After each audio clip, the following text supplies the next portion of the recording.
हरिओम, नमो नमः। स्वागत है आप सभी का आपके अपने यूट्यूब चैनल भार्गव संस्कृत पाठशाला में। क्षमा चाहते हैं, पिछला जो लेक्चर अपलोड हुआ था वो किसी कारणवश उसमें कुछ त्रुटि रह गई थी। त्रुटि क्या कि उसमें आवाज़ ही नहीं आ रही थी। ठीक है, तो कुछ दोष था।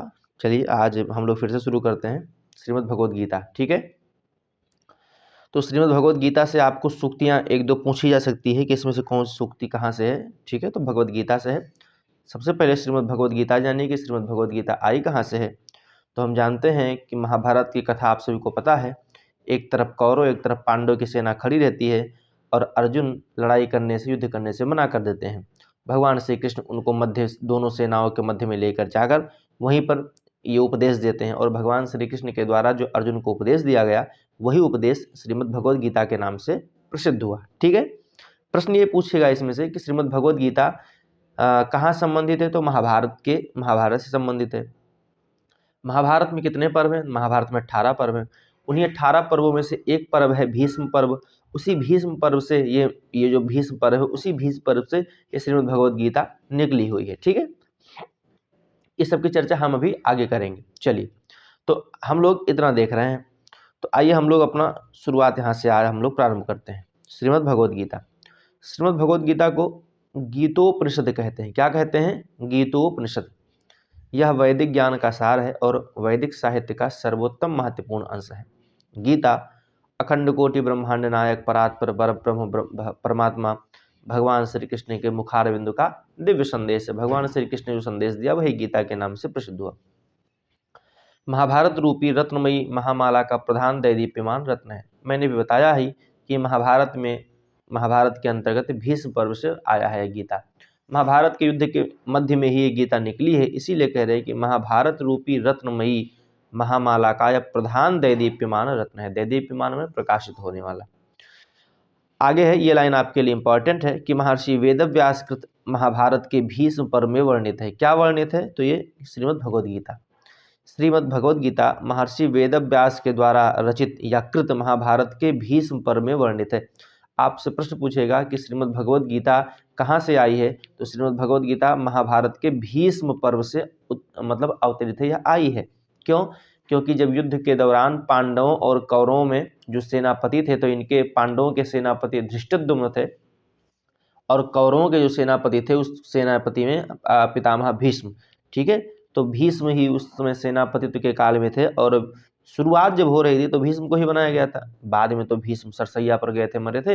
अच्छा में था, मरे थे नहीं, सरसैया पर आहत होकर के लेट गए थे। फिर उसके बाद आचार्य द्रोण को सेनापति बनाया गया था। ठीक है, तो सबका जहाँ से जो बने वहाँ से उनके पर्व से नाम है। तो भीष्म पर्व में ये गीता आई थी, इसीलिए महर्षि वेदव्यास कृत महाभारत के भीष्म पर्व में वर्णित है क्या? श्रीमद् भगवद गीता। ठीक है, पुनः कह रहे हैं कि श्रीमद् भगवद गीता सनातन धर्म की सर्वाधिक लोकप्रिय ग्रंथ है। सही बात है, लोकप्रिय है ही है। विश्व में सर्वाधिक टीकाओं का गौरव भी इसी को प्राप्त है। ठीक है, श्रीमद् भगवद गीता को या गीता को देश में ही नहीं विदेश में विश्व में भी सबसे ज़्यादा इसके ऊपर टीका लिखी गई। हिंदी, अंग्रेजी, उर्दू, फारसी, तमिल, तेलुगु, कन्नड़, मलयालम, जिस भी फ्रांसीसी, जापानी, अंग्रेजी, मतलब अनेक भाषाओं में इसकी टीका भी उपलब्ध मिलती है आपको। इसी प्रकार से पंचतंत्र भी जो कहानी वाला है, पंचतंत्र पर भी कई सारी टीकाएँ मिलती हैं। ठीक है, ये लाइन आपके लिए महत्वपूर्ण है कि श्रीमद् भगवद गीता में कितने अध्याय हैं। ठीक है, तो 18 अध्याय हैं और कितने श्लोक हैं? 700 श्लोक हैं। गीता का विभाजन किसमें हुआ है? तो गीता का विभाजन अध्याय में हुआ है। किसमें हुआ है? अध्याय में हुआ है। और उसमें कितने अध्याय हैं? तो 18 अध्याय हैं। और जब महाभारत का पूछे कि महाभारत का विभाजन किसमें हुआ है, तो महाभारत का विभाजन पर्वों में हुआ है। ठीक है, और इसमें 18 पर्व हैं। महाभारत में 18 पर्व हैं। महाभारत का विभाजन पर्व में हुआ है, 18 पर्व हैं। और गीता का विभाजन अध्याय में हुआ है और इसमें 18 अध्याय हैं। ठीक है, अब गीता में 18 अध्याय और 700 श्लोक हैं। ये लाइन आपके लिए इंपॉर्टेंट है। गीता के बारे में कहा है कि सर्वोपनिषदो गावो द्रौगधा गोपाल नंदन पार्थो वत् सुधीर भोक्ता दुग्धम घृतामृतम महत्। ये लाइन आपसे देकर पूछ लेगी, वो कहेगी कि किससे संबंधित है। तो ये श्रीमद् गीता से संबंधित है। ठीक है, ऑप्शन में यदि गीता रहेगा तो उस पर गीता पर मारिएगा। गीता यदि ऑप्शन में नहीं है, महाभारत ऑप्शन में है तो महाभारत में मारिएगा। महाभारत में नहीं है, अगर व्यास है ऑप्शन में तो व्यास पे मारिएगा। लेकिन जहाँ तक मेरा विचार है उसमें ऑप्शन देगा, अगर ये लाइन देता है तो उसमें गीता जरूर देगा, ठीक है, क्योंकि ये सीधे गीता से ही संबंधित है। अब इसमें कहते क्या है कि सर्वोपनिषदो गावो द्रोग्धा गोपाल नंदना, जैसे एक कोई गाय रहती है, उस गाय को दूहने वाला कोई ग्वाला आता है, ठीक है, उस गाय को दूहता है और गाय को दूहने के बाद दूध निकलता है। तो वही कह रहे हैं गीता के बारे में, सर्वोपनिषदो गावो, सभी जो उपनिषद हैं, तो उपनिषद रूपी गाय को दूहने वाले कौन है? गोपाल नंदन है। सभी उपनिषद रूपी गायों को भगवान श्री कृष्ण गोपाल नंदन ने सभी उपनिषद रूपी गऊ को या गाय को दुहा। और उपनिषद क्या है? उपनिषद तो ज्ञान का भंडार है। तो उपनिषद रूपी गाय को, जब ज्ञान रूपी गाय को, माने उपनिषद माने ज्ञान, तो ऐसा भाव समझो कि जब ज्ञान रूपी गाय को दुहेंगे तो उससे क्या दूध निकलेगा? तो ज्ञान रूपी ही दूध निकलेगा ना। तो वही कह रहे हैं कि सभी उपनिषद रूपी गायों को दूहने वाले गोपाल नंदन भगवान कृष्ण ने उसको दुहा। और गाय जब दूहते हैं तो उसके सामने बछड़ा या उसकी बछिया खड़ा करते हैं। तो पार्थ, जो पार्थ थे अर्थात अर्जुन को वत्स बनाया, अर्थात बछड़ा बना करके उस गाय को दुहा। किस गाय को? तो उपनिषद रूपी गायों को अर्जुन रूपी बछड़ा बनाकर उस उपनिषद रूपी गाय को दुहा। सुधी भोक्ता, सुधी माने जो विद्वान लोग हैं, वो लोग उस गीता को, मतलब उस दूध को पान करने वाले हैं, भोक्ता हैं। और उसका दूध क्या है? तो गीतामृतम महत दुग्धम गीतामृतम महत, गीता रूपी दूध जो निकला है, उस गीता रूपी दूध को विद्वान लोग, सज्जन लोग पीने वाले हैं, उसके भोक्ता हैं। सभी उपनिषद रूपी गायों को अर्जुन रूपी बछड़े को सामने रखकर भगवान कृष्ण ने दुहा है। किसके लिए? तो सुधी विद्वानों के लिए, सज्जनों के लिए। और उसका जो दूध निकला है वो गीता रूपी दूध निकला है, ऐसा इसमें बता रहे हैं, ठीक है। चलिए गीता के अध्याय, गीता में कितने अध्याय हैं अभी हमने देखा? तो 18 अध्याय हैं, ठीक। श्लोक कितने हैं? तो 700 श्लोक है। आपसे इसमें पूछेगा गीता के जो अध्याय हैं उन अध्यायों का क्रम बताइए। तो पहला अध्याय क्या है, दूसरा अध्याय क्या है, तीसरा अध्याय, इस प्रकार क्रम से आपसे पूछेगा। अथवा इनमें से कौन से अध्याय नहीं है, अथवा इसमें से कौन से अध्याय है, इस प्रकार से प्रश्न पूछेगा। लेकिन आप प्रयास कीजिए कि क्रम से आप इसको याद कर लीजिए। क्यों? क्योंकि अध्यायों को क्रम से लगाने के लिए आता है कि इसके बाद पहला अध्याय कौन है, 10वां अध्याय कौन है, 8वां अध्याय कौन है, इस प्रकार से आपसे प्रश्न पूछता है, ठीक है। तो हम लोग शुरू करते हैं गीता के अध्याय। पहला अध्याय है अर्जुन विषाद योग, दूसरा है सांख्य योग, तीसरा है आपका कर्म योग। क्या है? अर्जुन विषाद, सांख्य, कर्म। उसके बाद चौथा आपका आया ज्ञान कर्म संन्यास योग, पांचवा कर्म संन्यास योग, छठा आत्म संयम योग, सातवां ज्ञान विज्ञान, आठवां अक्षर ब्रह्म योग, नौवां है राज विद्या राजगुह योग, 10वां आपका विभूति योग है, 11वां आपका विश्व रूप दर्शन है, 12वां आपका भक्ति योग है, 13 आपका क्षेत्र क्षेत्रज्ञ विभाग योग, 14 गुणत्रय विभाग योग, 15वां पुरुषोत्तम योग, 16 देवासुर संपत्ति विभाग योग, 17वां है आपका श्रद्धा त्रय विभाग योग और 18वां अध्याय है आपका मोक्ष संन्यास योग। इस प्रकार से आपके 18 अध्याय पूरे हुए। इन 18 अध्यायों को आप लोग क्रम से इसको याद कर लीजिएगा, ठीक है। एक बार पुनः मैं आप सभी को दिखा दे रहा हूँ। अर्जुन विषाद योग, सांख्य योग, कर्मयोग, ठीक है। इस प्रकार से करते हुए आप लोग इसको आराम से लिख लीजिएगा, ठीक है। कॉपी में एक जगह लिख करके इसको आप लोग तैयार कर लीजिएगा। चलिए, ये देखना है कि गीता का सबसे बड़ा अध्याय 18वां अध्याय है, जिसको मोक्ष संन्यास योग के नाम से जानते हैं। इसमें 78 श्लोक। आपसे पूछे कि गीता का सबसे बड़ा अध्याय क्या है? 18वां अध्याय। उसके बाद गीता का सबसे छोटा अध्याय क्या है? तो 12वां अध्याय और 15वां अध्याय, जिसमें 20-20 श्लोक है। 15वें अध्याय में 20 है और 12वें अध्याय में भी 20 है। 12वां अध्याय किस नाम से जानते हैं? 12वां अध्याय को हम भक्ति योग के नाम से जानते हैं। किस योग से? भक्ति योग के नाम से जानते हैं। और जो 15वां है, उस 15वां को हम लोग क्या मानते हैं? पुरुषोत्तम योग, ठीक है। ये देखिए, 12वां जो है वो भक्ति योग और 15 जो है वो पुरुषोत्तम योग, ठीक है। तो यहाँ पर लिख देते हैं आपका ये जो 15वां है ये पुरुषोत्तम, ठीक है, पुरुषोत्तम योग यहाँ लिख दिए 15वां पुरुषोत्तम योग। और 12वां जो है इधर लिख दिए भक्ति योग, ठीक है। ये आप लोग थोड़ा सा समझ जाइएगा, भक्ति योग, ठीक है भैया।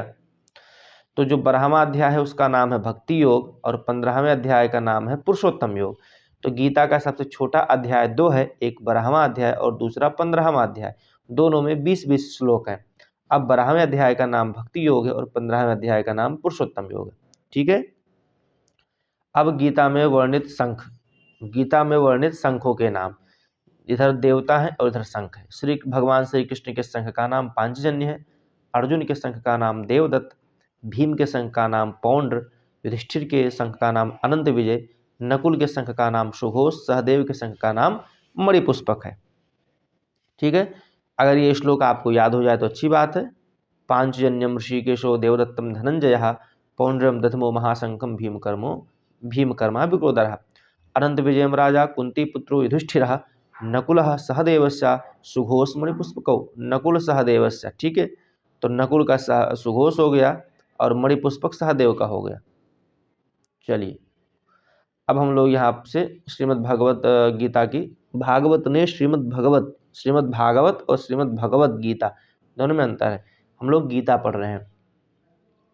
सूक्तियों की चर्चा करते हुए पहली सूक्ति आपके सामने, क्लैब्यम मास्म गमः, नपुंसकता को मत प्राप्त हो। भगवान श्री कृष्ण अर्जुन को कह रहे हैं, हे अर्जुन तुम क्षत्रिय हो और क्षत्रियों का धर्म है कि जब जब अपराध हो रहा हो, अन्याय हो रहा हो, तो उसके विरुद्ध शस्त्र उठाना और छात्र धर्म का अपने पालन करो। इसलिए क्लैब्यम मास्म गमः, नपुंसकता को त्यागो और युद्ध करने के लिए तैयार हो जाओ। ये आपसे लाइन पूछ लेगा। गतासून स नाम शोचन्ति पंडिता। ठीक है, ये बता रहे हैं, ये भी लाइन आपके लिए इंपॉर्टेंट है। जिनके प्राण चले गए हैं उनके लिए और जिनके प्राण नहीं गए हैं उनके लिए पंडित जन विद्वान जन शोक नहीं करते हैं। ठीक है, ये सब लाइन इंपॉर्टेंट है भैया। फिर कह रहे हैं समुदुख सुखम धीरो सो अमृतत्वाय कल्प्यते, अर्थात सुख दुख को समान समझने वाला धीर जो है वो कैसा होता है, मोक्ष के योग्य होता है। नास्तो विद्यते भाव न भाव विद्यते सतः, असत वस्तु की सत्ता नहीं है और सत वस्तु का अभाव नहीं है। कह रहे हैं कि जो असत है उसकी सत्ता नहीं रहती है और जो सत है वो उसका कभी अभाव नहीं होता है। नायम हंति न हन्यते, ये लाइन इंपॉर्टेंट है। आपसे पूछ लेगा कि लाइन कहाँ से, तो बताना है गीता से। नायम हंति न हन्यते, यह आत्मा वास्तव में न तो किसी को मारती है और न किसी के द्वारा मारी जाती है। ना हंती, न मरती है और न मारती है। कह रहे हैं ना हन्यते हन्य माने शरीरे, ना हन्यते हन्य माने शरीरे, शरीर के मर जाने पर भी आत्मा मरती नहीं है। ये सब लाइन बहुत इंपॉर्टेंट है। ये तो आपने बचपन से ही पढ़ा होगा किसी न किसी स्कूल में। वंशांश जीर्णान यथा विहाय नवान गृहणाति, नरोपराणि तथा शरीरान विहाय जीर्णान अन्यान संयात नवानि देहि। जिस प्रकार से पुराना वस्त्र को कोई आदमी छोड़ करके नया वस्त्र धारण करता है, उसी प्रकार ये जो आत्मा है ये भी अपने जो शरीर रूपी वस्त्र है, तो पुराने जीर्ण शीर्ण अर्थात वृद्धावस्था रूपी शरीर को छोड़ करके नए शरीर को धारण करती है। अर्थात यह आत्मा अजर है, अमर है। ठीक है, ये मरती नहीं है। इसी प्रकार शरीर को छोड़ करके, जीर्ण शीर्ण शरीर को छोड़ करके अन्य संयाति नवानि देहि, अन्य नवीन शरीर को धारण करती है। ठीक है। वंशांश जीर्णान यथा विहाय, जिस प्रकार से वंशांश अर्थात कपड़े को, जीर्ण शीर्ण कपड़े को छोड़ करके, विहाय छोड़ करके, नवान गृहणान नरोपराण, जिस प्रकार आदमी नए कपड़े को, नए वस्त्र को धारण करते हैं, ठीक उसी प्रकार की यह आत्मा जो है, यह आत्मा भी जीर्ण शीर्ण अवस्था को, जीर्ण शीर्ण शरीर को छोड़ करके, विहाय छोड़ करके नई देह को क्या करती है, अन्यान संयात, नई देह को धारण करती है, नवीन देह को धारण करती है। आइए अगला श्लोक कि नैनम छिन्दन शस्त्राणि नैनम दहति पावकाः न चैनम क्लेदन्त्या पुनः शोषयति मारुतः। यह आत्मा के बारे में बता रहे हैं कि आत्मा न तो किसी शस्त्र के द्वारा काटी जा सकती है, न ही अग्नि में इसको जला सकते हैं, ये जलाई जा सकती है। न चैनम क्लेदन्त्यापः न शोषयति मारुतः, ना ही इसे जल में डुबोया या भिगोया जा सकता है, ना ही पवन या वायु इसको सुखा सकती है, सोख सकती है। फिर इसमें बता रहे हैं सुख दुख के समय कृत्वा लाभो जया जो ततो युद्धायुष्व एवं पापम। अब आपसे ठीक है, अर्जुन के लिए कह रहे हैं कि सुख दुख में समान भाव रखो। ठीक है, लाभ हानि जय पराजय सब में द्वंद्व से रहित हो जाओ और युद्ध करने के लिए तैयार हो जाओ। बता रहे हैं, कह रहे हैं जातस्य ही ध्रुव मृत्यु। ठीक है, जातस्य ही ध्रुव मृत्यु, जिसका जन्म हुआ है इस पृथ्वी पर उसकी मृत्यु निश्चित है।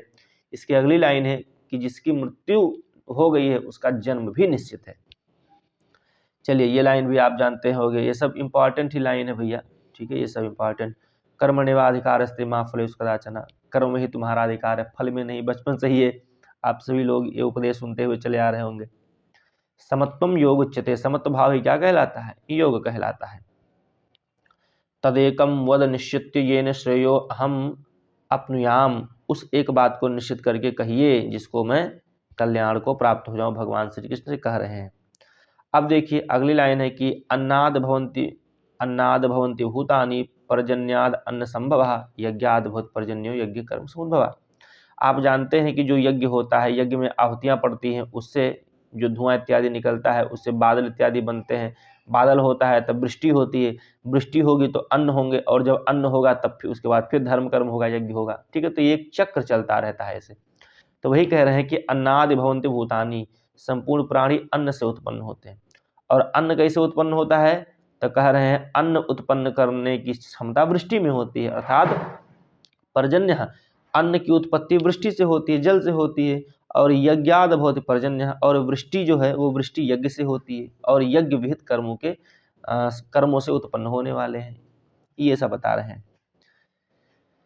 अगला लाइन है कि यद्याचरित श्रेष्ठ तद्देवेतरो जनः सा यत् प्रमाणम कुरुते लोकास्तद अनुवर्तते। श्रेष्ठ पुरुष जो जो आचरण करते हैं, अन्य पुरुष भी वैसा वैसा ही आचरण करते हैं। सा यत् प्रमाणम कुरुते, वह जो कुछ प्रमाणित कर देते हैं, लोका तद अनुवर्तते, समस्त मनुष्य समुदाय उसी के अनुसार अपना कार्य करता है। ये जो श्रेष्ठ व्यक्ति है उनके आचरण के बारे में कहा है। मनुस्मृति में तो कहा है कि एतद्देश प्रसूतस्य सकाशाद अग्रजन्मनः स्वं समचरित्रम शिक्षरेण पृथिव्याम सर्वमानवाः, ऐसा बताया है ना। तो अहंकार विमूढ़ात्मा कर्ता अहमिति मन्यते, जो अहंकारी व्यक्ति होता है, जो मूढ़, अहंकार से मूर्ख हो जाता है, मूढ़ हो जाता है, इसका अंतःकरण अहंकार से मोहित हो जाता है, वो अपने आप को कर्ता समझता है। ठीक है, कर्ता अहमिति मन्यते, वो अपने आप को कर्ता मानने लगता है। ऐसा अज्ञानी मैं करता हूं ऐसा मानता है। स्वधर्मे निधनम श्रेयः परधर्मो भयावह, अपने धर्म में मरना भी क्या है, कल्याणकारी है। इसके विपरीत कि मैं दूसरे धर्म में चले जाऊं, दूसरा धर्म क्या है, भयावह, भय देने वाला है। ये सभी जानते हैं कि यदा यदा ही धर्म से ग्लानिर्भवति भारतः अभ्युत्थानम धर्म सदात्मानं सृजाम्यहम्, जब जब धर्म की हानि होती है, अधर्म का अभ्युत्थान होता है, अधर्म बढ़ता है, तदात्मानं सृजाम्यहम्, तब तब मैं अपने इस स्वरूप का मैं सृजन करता हूँ, अर्थात मैं अवतार लेता हूँ। यह भगवान का अवतारवाद है। इसी भाव को कहते हैं गोस्वामी तुलसीदास जी कि जब जब होए धर्म की हानि, बाढ़हि असुर अधम अभिमानी, करहि अनीत जाय नहीं बरनी, सीदहि विप्रुधेन सुर धरनी, तब तब प्रभु धर विविध शरीरा, हरहि सदा सज्जन भव पीरा।